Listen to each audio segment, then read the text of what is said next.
이번 챕터에서는 여러 가지 단위에 대한 내용을 공부해 보도록 하겠습니다. 단위라고 하는 것은 물리량을 측정을 해서 정량적으로 표현하고 싶을 때 그 기준에 해당이 되는 것을 단위라고 합니다.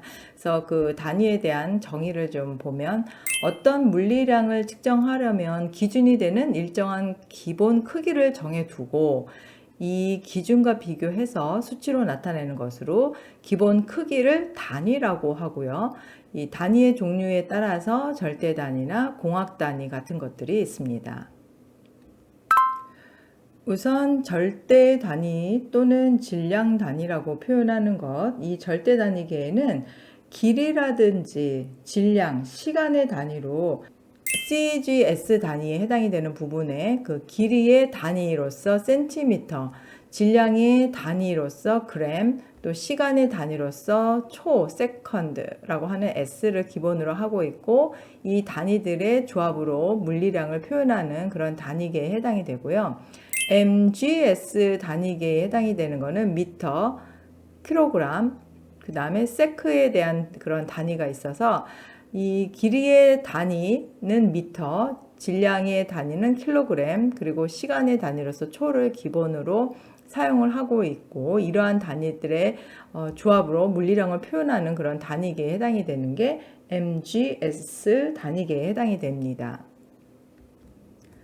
이 CGS라고 하는 센티미터, 그램, 세컨드 단위는 각각 그 CGS 그 각 단위계의 앞글자에 해당이 되는 것을 대문자를 따서 CGS 단위계라고 하고요. 이거는 논리적인 어떤 전개를 하는 데 있어서는 편리한 그런 장점이 있지만 실용적인 단위로서는 작다라고 하는 그런 단점이 있기 때문에 이것을 보완하기 위해서 만들어진 것이 미터, 그 다음에 그램, 세컨드와 같은 이런 MGS 단위계 같은 것들을 사용을 하고 있습니다. 또 뭐 여러 가지 단위들이 나오지만 여기에서 우선 볼 거는 옴스트롱이라고 하는 이 단위예요. 그래서 이 옴스트롱은 길이의 단위에 해당이 되고 10의 마이너스 10승 미터 또는 0.1 나노미터로 표현을 할 수가 있습니다. 이 나노라고 하는 단위가 이제 10의 마이너스 9에 해당이 되기 때문에 0.1 나노미터로 표현을 할 수도 있는 거죠. 그래서 이 옹스트롬이라는 단위는 원자와 같은 굉장히 작은 그런 미시적인 세계를 다룰 때 많이 사용하고 있는 그런 단위에 해당이 됩니다. 그래서 이 옹스트롬을 미터로 할 때 또는 나노미터로 할 때 그 단위 환산이라든지 변환에 관련된 내용으로서 그 또는 또 그 크기에 해당이 되는 부분으로서 이해를 해주시면 되겠습니다. 자, 그러면 단위에 관련된 기출 문제로서 하나 보면 길이의 단위인 나노미터와 옹스트롬과의 관계로 옳은 것은 해서 나노미터라고 하는 것이 10의 마이너스 9승이라고 하는 그런 의미를 가지고 있다라고 했었죠. 옹스트롱이라고 하는 것은 10의 마이너스 10승 미터에 해당이 되는 그런 값입니다. 그래서 옹스트롱과 나노미터하고의 관계를 봤을 때 1나노미터는 10옹스트롱에 해당이 되는 그런 값을 나타내고 있기 때문에 여기에서는 정답 3번을 선택을 해주시면 되겠습니다. 중력 단위라고 하는 것은 우리가 공학 단위라고도 표현을 하는데 이 중력 단위계는 길이 시간의 단위로 미터나 세컨드를 사용을 하고 힘의 단위로서는 질량 1kg의 물체에 중력 가속도 9.8m/s의 제곱이 가해진 1kg 중을 단위로 사용을 하고 있습니다. 그래서 질량 대신에 지구 중력 가속도에 의한 힘이나 무게를 기본 양으로 취하고 있는 그런 단위계에 해당이 되죠. 또 절대 단위의 중력 가속도를 곱해서 사용하는 그런 단위이고 공학에서 널리 사용이 되고 있는 그런 단위입니다.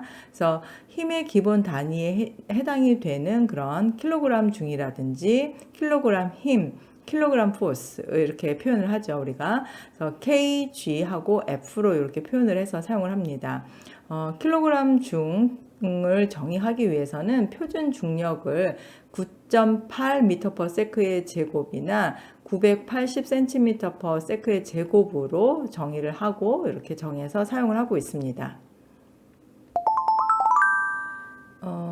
다음은 유도 단위와 차원에 대해서 내용을 보겠습니다. 여기서 얘기하고 있는 이 유도 단위라고 하는 거는 기본 단위를 조합해서 만들어진 그런 단위예요.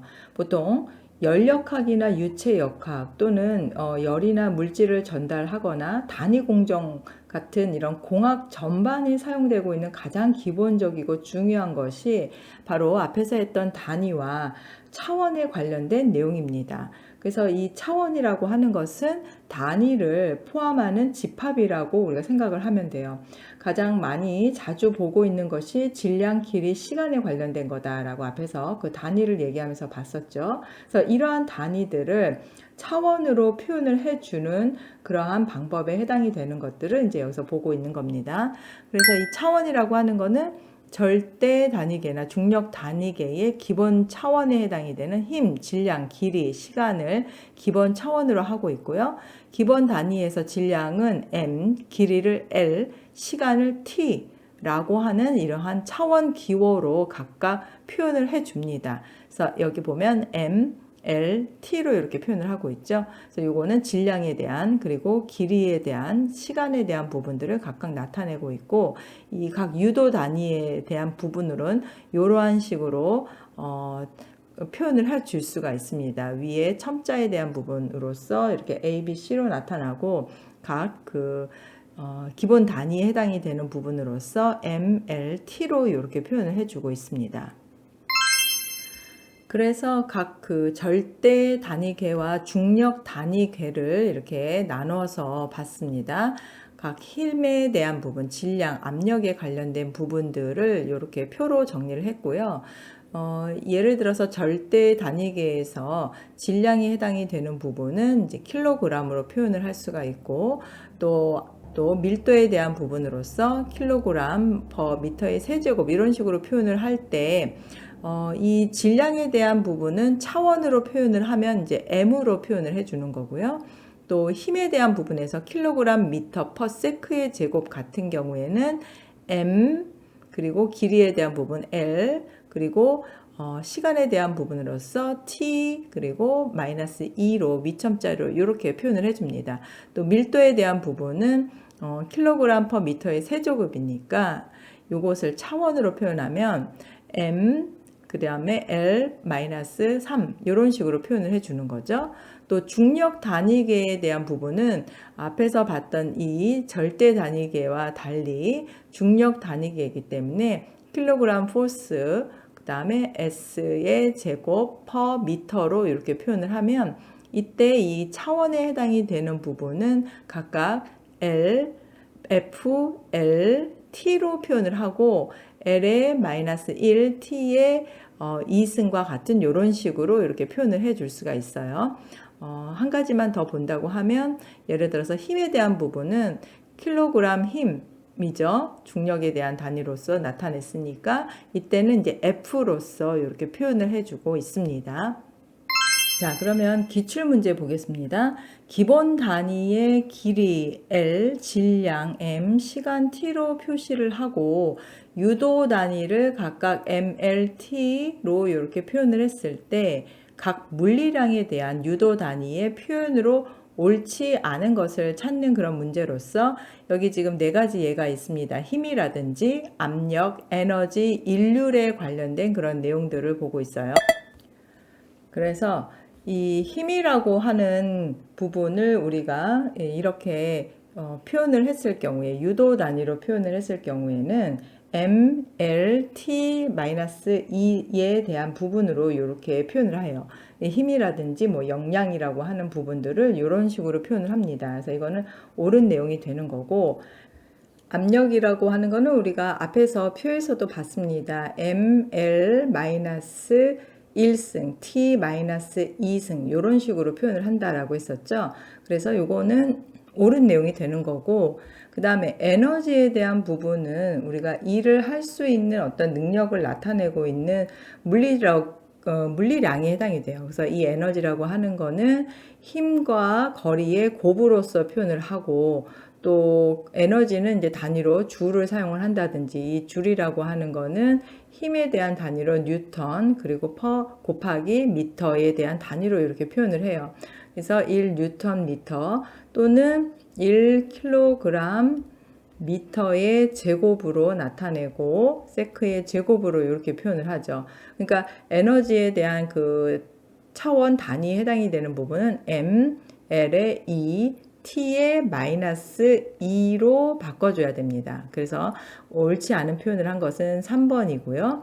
또 여기에서 1율에 대한 부분을 우리가 보면 1율이라고 하는 것은 와트로 표현을 하기도 하고 킬로그램 미터의 제곱 퍼 세크의 세제곱으로 표현을 하니까 이것은 우리가 차원으로 표현을 하자면 ml 그다음에 제곱 t 마이너스 3승으로 이렇게 표현을 해줄 수가 있습니다. 그래서 이것도 이제 옳은 예가 되겠죠. 그래서 여기서는 정답 3번을 선택을 해주시면 되겠습니다. 자, 그 다음은 SI 단위라고 해서 국제 단위를 말합니다. 국제 단위계에 해당이 되는 단위이고, 이 계측하고 있는 단위를 국제적으로 통일하기 위해서 만들어진 그런 단위 체계다라고 보시면 돼요. 그래서 세계 각국에서 사용하고 있는 단위가 각각 다르기 때문에 표준이 필요했죠. 그래서 세계 표준으로 만들어진 단위에 해당이 되고, SI 단위의 구성은 기본 단위, 그리고 보조 단위, 유도 단위 등으로 이렇게 나눌 수가 있습니다.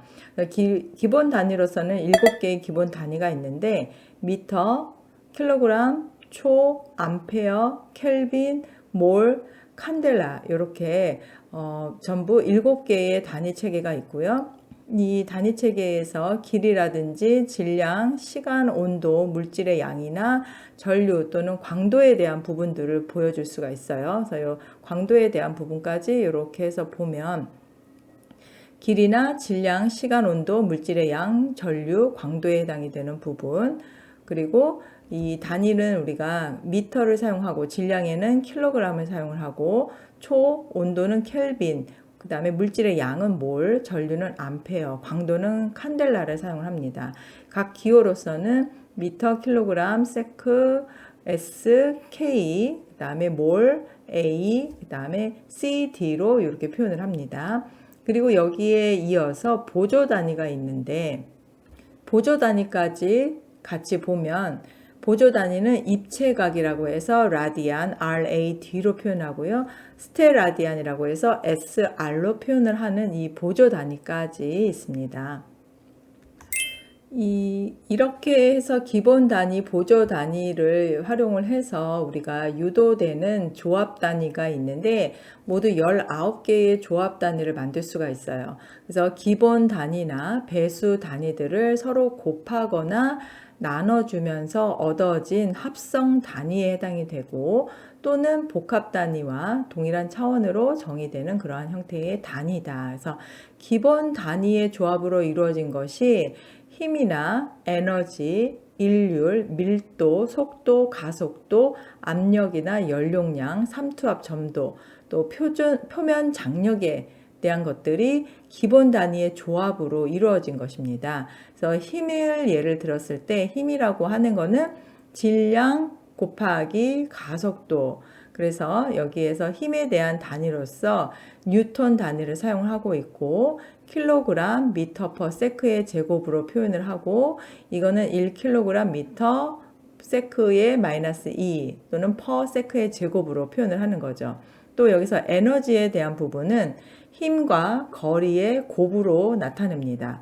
그래서 이 에너지를 우리가 줄이라고 하는 단위를 쓰고 여기에서는 힘의 단위로서 뉴턴과 미터의 곱으로서 표현을 하죠. 그래서 1 뉴턴 미터로 표현을 하거나 또는 킬로그램 미터의 제곱 퍼 세크의 제곱으로 이렇게 표현을 할 수가 있습니다. 또 일률이라고 하는 거는 시간의 한 일, 단위 시간에 해준 일에 대한 부분이기 때문에 1와트로 표현을 해준다라고 했고요. 그래서 1줄 per 세크, 또 1줄 마이너스 세크의 마이너스 1로 이렇게 표현을 하기도 하고요. 1kg 미터의 제곱 per sec의 세제곱으로 표현을 하는 거죠. 그래서 이 줄이라고 하는 부분이 킬로그램 미터의 제곱 세크의 제곱이었고 여기에 시간 단위당에 해당되는 거기 때문에 세크의 세제곱으로 이렇게 표현을 해줍니다. 또 밀도라는 거는 부피 질량, 그래서 킬로그램 퍼 미터의 세제곱으로 표현을 해주거나 킬로그램 미터의 마이너스 3 이런 식으로 표현을 해줄 수가 있는 거죠. 그리고 이렇게 열 용량까지 이제 보면 질량, 그 온도 에너지에 해당이 되는 그 부분으로서 그 줄 퍼 킬로그램 켈빈 온도로 이렇게 표현을 해줍니다. 줄 퍼 kg 킬로그램 k로 이렇게 나타내 줍니다.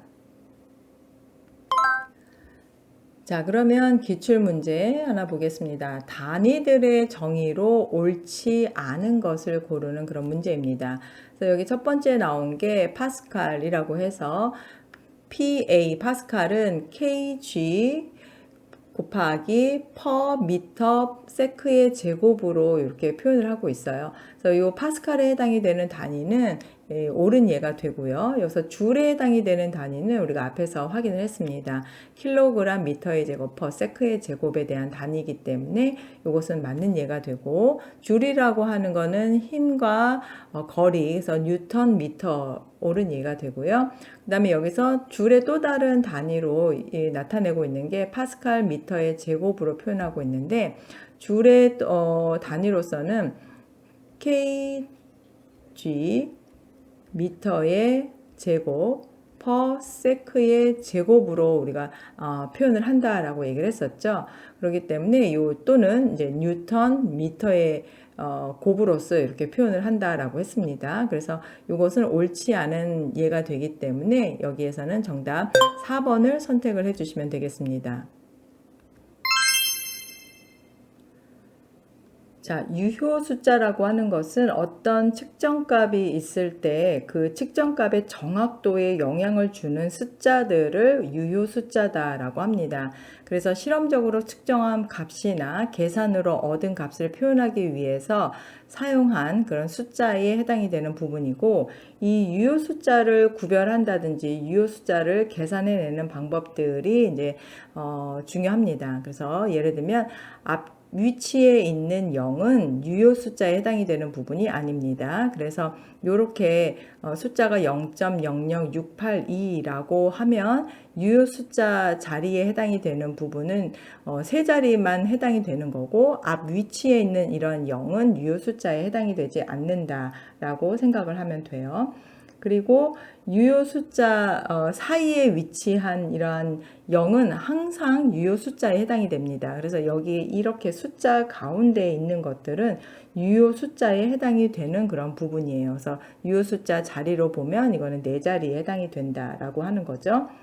또 하나는 끝쪽에 있는 것, 그래서 뒤쪽에 있는 0의 소수점이 있으면 이거는 유효 숫자에 해당이 됩니다. 그래서 소수점 끝에 자리 잡고 있는 거, 여기서는 300하고 점하고 아무것도 없지만 이렇게 점 0 하면 여기까지가 유효 숫자에 해당이 되는 것이다 라고 해서 이 유효 숫자의 자릿수와 유효 숫자를 구별하는 그런 방법들이 이제 중요하다.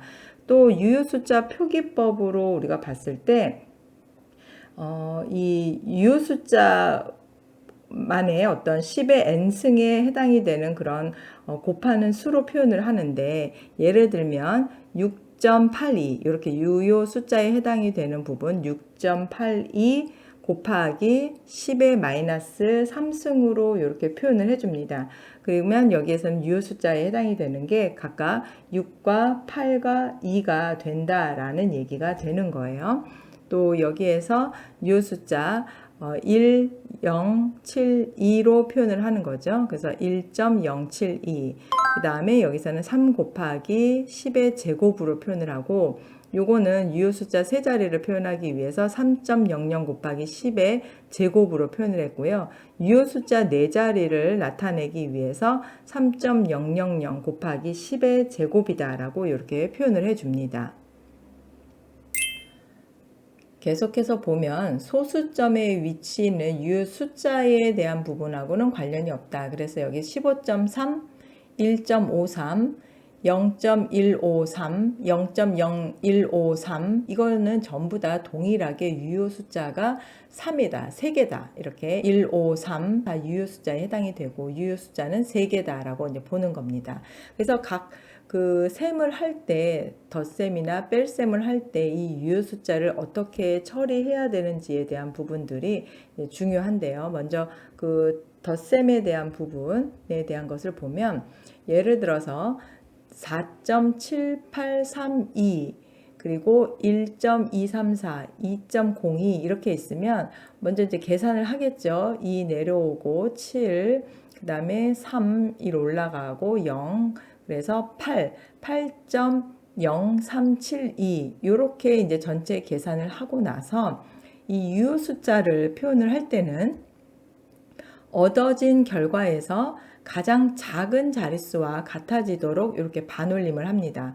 그래서 이 가장 작은 수에 해당이 되는 게 2.02, 이 유효 숫자가 이 3개에 해당이 되는 부분이기 때문에 3개로 맞춰줘야 되는데 이 바로 뒤에 있는 부분의 숫자를 보고 이게 4, 4, 5, 2 되는 거죠. 4 밑으로는 버리고 5 이상을 올려주면서 여기에서는 4로 이렇게 맺으면서 8.04라고 하는 답을 얻게 되는 겁니다. 또 마이너스 값으로 나타낼 때는 일단은 이제 계산을 해내고 나서 여기 유효 숫자 자리에 해당이 되는 부분으로 이제 표현을 해주는데 이때 그 두 수 모두가 5개의 각각 유효 숫자를 가지고 있습니다. 하나, 둘, 셋, 넷, 5개고 0을 뺀 9, 7, 2, 6, 8 이 5개의 유효 숫자를 가지고 있는데 계산을 하고 나서 보니까 소수점이 나오고 0.0509가 나왔어요. 그러면 유효 숫자는 509에 대한 3개의 유효 숫자를 갖고 있습니다. 그래서 이 경우에는 0.059, 509 다음에 이 뒤에 마지막에 있는 숫자를 보고 여기에서 4, 4, 5, 2 패서 버려지는 수가 되고 그 다음에 5, 0, 9 그래서 의심스러운 숫자에 해당이 되는 부분이 이제 한 개만 있어야 되기 때문에 요 하나만 남겨놓고 나머지 뒤에 있는 숫자에 대한 부분들은 버려두게 되는 거죠. 그래서 이렇게 해서 이 숫자 계산에 대한 부분들을 이제 표현을 할 수가 있습니다. 또 곱하거나 나누는 경우에 이제 그 소수점 자릿수와 상관없이 가장 적은 유효 숫자 수로 매짐을 한다. 그래서 여기 지금 2개의 유효 숫자를 가지고 있고 계산을 하면 2개의 유효 숫자를 만들어야 되기 때문에 그 다음 자리에서 4, 4, 5, 2 해서 올리면서 4.6이라고 하는 유효 숫자 2자리로 이렇게 답을 만들어낼 수가 있고요. 또 나누기로 볼 때는 이렇게 나눗셈에 대한 부분으로 우리가 이제 볼 때는 45.2 나누기 6.3578에서 유효 숫자가 3자리에 해당이 되기 때문에 이 답에서도 유효 숫자 3자리를 찾아야 되고요. 그 다음 자리에서 1을 올리면서 반올림 하면서 7.11로 숫자를 마무리하게 됩니다. 자, 그래서 이 수치 매짐에 대한 일반적인 규칙을 보면 5 이하는 버리고 5 이상은 올리고 만약에 그 수가 마지막 수가 5에 해당이 되는 경우에는 바로 그 앞자리 수에 따라서 결정을 할 수가 있다. 예를 들어서 43.1345002 이 경우에는 요 43.134 즉 끝자릿수와 같이 가장 가까운 수를 선택을 해서 이 자릿수를 표현을 할 수가 있다라는 거죠. 그래서 43.134로 마무리를 하는 겁니다. 82.427500이라고 해서 이 5에 해당이 되는 부분을 우리가 처리를 할 때 이 숫자에 해당이 되는 부분이 5보다 크기 때문에 이 경우에는 82.428로 이 자릿수를 매짐을 하게 되는 거죠. 그리고 계산을 할 때 셈을 다 마치고 난 최종 결과에서 옳은 유효 숫자를 갖도록 반올림을 하게 됩니다. 이렇게 하는 것이 이제 수치 매짐의 일반적인 규칙에 해당이 돼요.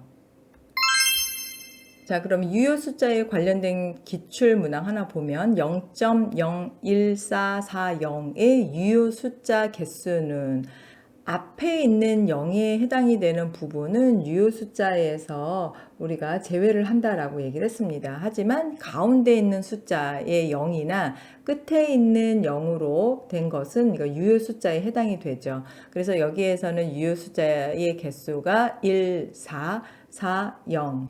그래서 여기서는 4개 정답 2번을 선택을 해주시면 되겠습니다.